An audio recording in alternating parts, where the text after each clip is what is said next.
promouvoir la coopération interprovinciale dans plusieurs domaines d'intérêt commun des provinces du Maniema, Ituri, Tanganyika, Nord et Sud Kivu. Tel est l'objectif des conversations régionales qui se sont tenues dans la ville de Goma au Nord Kivu du lundi 24 au 26 juillet 2023. Cette première conférence de province de la zone Est du pays a été présidée par les vice-ministres du plan Pascal Omana Bitika. Les commentaires et de Lucie Lavie Chisenda.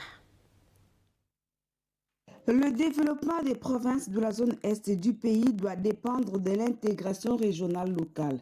Ainsi en ont décidé les représentants des gouvernements provinciaux du Maniema, de l'Ituri, du Tanganyika, du Sud et Nord Kivu lors des échanges sur les conversations régionales qui se sont tenues à Goma du 24 au 26 juillet dernier.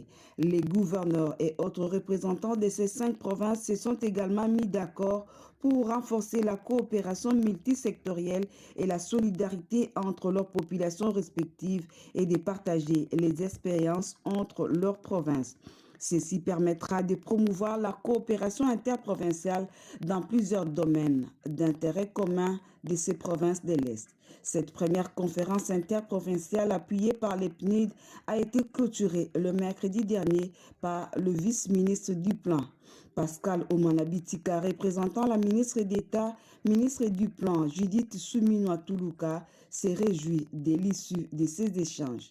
Je ne peux que me réjouir du fait que durant ces 3 jours, vous avez eu des échanges fructueux sur la nécessité de renforcer la coopération entre les provinces de la zone Est en vue de développer des réponses coordonnées et plus adaptées face aux problèmes de développement identifiés collectivement. Cette première conversation régionale de la zone Est a permis de dresser un plan d'action prioritaire à mener ensemble pour le développement économique et social de la zone. Parlons culture. À présent, une importante délégation congolaise séjourne dans la province de Luapula en Zambie pour assister aux 25 ans des trônes de Sa Majesté Mwata Kazembe. La dite délégation est conduite par Mwantiav, empereur de l'Empire Lunda. Regardez. Le voici, Mwinmangan Mwantiav Mouchid III, arrivé en Zambie par les postes frontaliers des Kashiba. Il est accueilli à la descente de sa jeep avec tous les honneurs liés à la tradition par les notables de Sa Majesté Mwata Kazembe à genoux. La fanfare de la SNCC et les groupes folkloriques Atudiang honorent aussi à leur manière l'autorité traditionnelle de l'Empire Lunda. Il prend la route vers Mwansa-Bombwe dans la province zambienne de Luapula. C'est dans la contrée de l'Empire Lunda. Dans sa suite, une importante délégation congolaise de plus de 100 personnes, notamment celle de Divar au Katanga, qui dirige le président Eugène Bomb Kalend, bien représenté par les membres de son comité, et de Divar, Lualaba, chapeauté par le président Noélar Mounong. L'accueil est plus que triomphal. C'est un véritable père qui foule paisiblement ses pieds sur les sols de ses ancêtres Lunda. Tout le monde est curieux de les voir. Sa sécurité est bel et bien garantie. Des cris de joie et des applaudissements à son passage traduisent la considération que ces peuples Lunda, locuteurs de la langue Kibemba, accordent à leur grand chef Mwantiav. Il est conduit à la cour royale où il est finalement accueilli par l'homme de la cérémonie, les Mutomboko traditionnels, prévu ce 28 juillet 2023 à l'occasion des 25 ans de trône de Sa Majesté Mwata Kazembe. Dans son mot de bienvenue, Mwata Kazembe, très ravi de l'arrivée de son père traditionnel, a renchéri qu'il est l'ambassadeur de Lunda en Zambie, principalement dans les Luapula. Depuis l'an 1600 des conquêtes de cette terre, les descendants de Rouège a émis le vœu de visiter Kapanga dans l'avenir proche. Mwantiav n'a pas hésité un seul instant de l'accueillir pour visiter ses origines ancestrales. Les Lunda, c'est le sang des Kalan qui coule dans les veines, et non la langue qui risque de conduire ces peuples à la division. Voilà pourquoi les Lunda se retrouvent aujourd'hui en Zambie, en Namibie, en Angola, en République démocratique du Congo et ailleurs, a dit Mwantiav avant de souhaiter un heureux anniversaire à Sa Majesté. Santé à présent, comme annoncé au début de ce journal, la communauté internationale a célébré la journée mondiale de lutte contre les hépatites le 28 juillet hier, donc sous le thème « Une vie, un foie dans le monde débarrassé de la menace des hépatites », thème national 8%, c'est trop, la RDC ne peut plus atteindre. Une conférence débat a été organisée à cet effet. Blandine Wavingana nous relate les faits. L'hépatite virale, une maladie du foie causée par le virus B et C, constitue un grand problème de santé publique en RDC, avec 8% de 12 millions de Congolais qui sont atteints du virus hépatite à Kinshasa. Face à cette situation, la RDC ne peut plus attendre pour réagir face à la menace de cette maladie qui tue en silence des milliers de personnes dans le monde et en RDC. C'est la raison fondamentale de cette conférence débat organisée à l'Université Révérend Kim de Kinshasa en partenariat avec la structure de santé Quiz pour commémorer ce vendredi 28 juillet la journée mondiale de lutte contre les hépatites virales. Sur le plan international, le thème retenu est « Une vie, un foie dans un monde débarrassé de la menace des hépatites virales ». Le directeur général du programme national de lutte contre les hépatites virales en RDC explique le thème national. Le sous-thème RDC, c'est 8%, c'est trop. RDC ne peut plus attendre. Ça veut bien dire que dans notre pays, cette maladie silencieuse et tueuse est en train de progresser. Si nous ne faisons rien, la vie va se dégrader progressivement. Par contre, si nous faisons quelque chose, nous allons faire en sorte que le foie, qui est l'organe visé par le virus, le foie va rester en bonne santé. Et puisqu'il va rester en bonne santé, la vie va continuer. Et puisque la vie continue, ça va nous permettre d'arriver aux objectifs du développement durable. Plusieurs orateurs ont apporté leur contribution, notamment sur la sémiologie du foie, la prise en charge et les précautions à prendre. Cette rencontre a été sanctionnée par le jeu concours prix Dr Pascal Chamala pour promouvoir l'élite en santé. Tous les hors-la-loi ayant mis à sac plusieurs postes de contrôle et de péage dans les territoires de Dungu, Faragé et Ouacha et leurs commanditaires doivent subir la rigueur de la loi. En tout cas, ce n'est pas moi qui l'ai dit, mais c'est le gouverneur Christophe Bassé Nanga qui l'a dit à la presse. Dans cette salle de réunion, baptisée Kibali, se déroule ce tête-à-tête inédit. Christophe Bassé Nanga, gouverneur du Haut-Uélé, hommes et femmes de la presse, toutes catégories confondues, ce vendredi 28 juillet 2023, un échange sans tabou qui se déroule en présence du vice-gouverneur Christiapi Tangamagandro, de ministres provinciaux et des membres de son cabinet politique. La situation de l'incivisme fiscal décrétée par la FEC, assortie des actes de vandalisme et ses conséquences sur les tissus économiques de la province occupe une part belle dans cet exercice de redevabilité. Il délie sa langue. Nous sommes en train de gérer une crise qui avait été fabriquée par les apprentis sociaux. Le prétexte fallacieux aujourd'hui qu'on donne de la surfacturation des taxes devait être balayé. Les taxes dans la province, nous les appliquons il y a plus de 4 ans et demi. Le fils et filles de la province ont convenu de ce que nous avions fait prévaloir pendant 4 ans et demi, qui était appelé la taxe conventionnelle.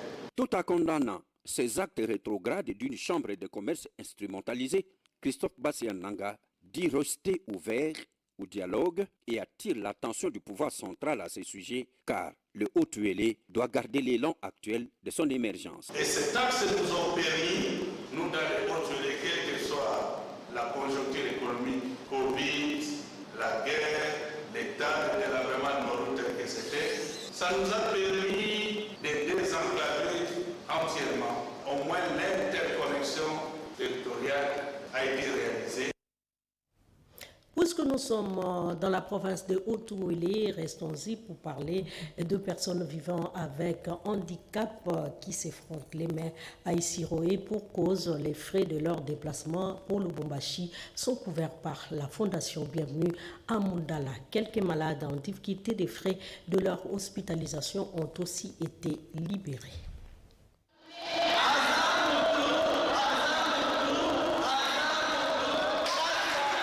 Des actions charitables en faveur de toutes les couches de la population du Siro, la Fondation Bienvenue à Mundala n'a pas encore dit son dernier mot, répondant promptement aux cris de détresse de personnes vivant avec handicap dans la ville du Siro. La Fondation, par le canal de sa secrétaire générale, offre de quoi assurer leur déplacement de Lubumbashi afin de représenter la province à la deuxième édition de la compétition nationale dénommée Handisport. De notre côté, la Fondation Bienvenue à Mundala, quand on a entendu ces cris d'alarme, de détresse des personnes vivant avec handicap qui veulent aller représenter notre province, on a eu de larmes et on ne pouvait que compatir avec, à chercher comment résoudre le problème le plus tôt possible avant que ça ne soit tard. Ce n'est pas tout. Le malade en difficulté avec les frais d'hospitalisation tant à la polyclinique qu'aux cliniques universitaires de l'Ouélé ont aussi bénéficié de l'attention de la Fondation Bienvenue à Mundala, un motif de soulagement pour ces médecins traitants. Et sans moyens, nous ne pouvons rien faire.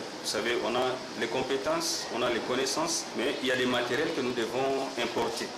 Ce sont les moyens que les malades mettent à notre disposition, qu'aujourd'hui votre Fondation Amundala, met à notre disposition, qui nous permettra maintenant de réunir toutes les conditions. Le gouverneur de la province de la Mongala était en visite à Panzekeni, un village riverain situé à 30 km en aval de la cité de Bumba. Objectif, palper les conditions de vie de cette population. Le gouverneur de la Mongala poursuit son périple dans le territoire de Bumba. Après le secteur d'Itimiri, place au village Panzekeni situé à 30 km en aval de la cité de Bumba. Recevant pour la toute première fois un chef de l'exécutif provincial depuis sa création en 1961, la population de ce campement a réservé un accueil délirant à César Limbaya Mbangisa. Ému, le chef de localité de Panzekeni a remercié César Limbaya pour son attention particulière envers ce village et a profité de cette occasion pour lui présenter quelques desiderata. Depuis 1961 que nous sommes ici, vous êtes la toute première autorité provinciale à fouler les sols de Panzekeni et toute la population vous remercie pour cet acte de rapprochement. Mais nous avons quelques difficultés à vous soumettre, notamment le manque du réseau de télécommunications, de moyens de transport ainsi que des bâtiments scolaires. Prenant la parole à son tour, César Limbaya a exhorté la foule venue l'écouter à soutenir le chef de l'État, Félix-Antoine Tshisekedi Tshilombo, ainsi que toutes ses actions. Je ne suis pas venu pour marquer l'histoire, mais c'est une obligation pour moi de descendre auprès de vous pour connaître vos vrais problèmes. Et en ma qualité de représentant du chef de l'État de la province de la Mongala, aucun village n'est inférieur à l'autre. Panzekeni est la mère nourricière de plusieurs autorités. Ces dernières viennent ici pour des raisons politiques. Après les élections, elles rentrent pour ne plus revenir. On connaît un meilleur ami lors de la souffrance. En bon père de famille, l'indéboulonnable César Limbaya n'y est pas allé main réduire dans sa gibecière. Un lot important d'étoiles pour la seule école de ce campement, des matelas pour le centre de santé, ainsi qu'une somme importante d'argent. 17 heures passées de 20 minutes. Dès son retour dans la cité de Bumba, le cortège de César Limbaya Mbangisa s'est vu empêché d'avancer par une marée humaine descendue sur les artères de cette cité, témoignant ainsi de son soutien indéfectible au numéro 1 de la Mongala. Les entrepreneurs de la ville de Kananga et les parties prenantes au projet Transforme, sensibilisés à participer massivement à la mise en œuvre de ces projets du gouvernement de la RDC. C'était au cours d'un atelier de 2 jours ouvert à Kananga. Nous sommes au Kasaï central par le ministre provincial des petites et moyennes entreprises.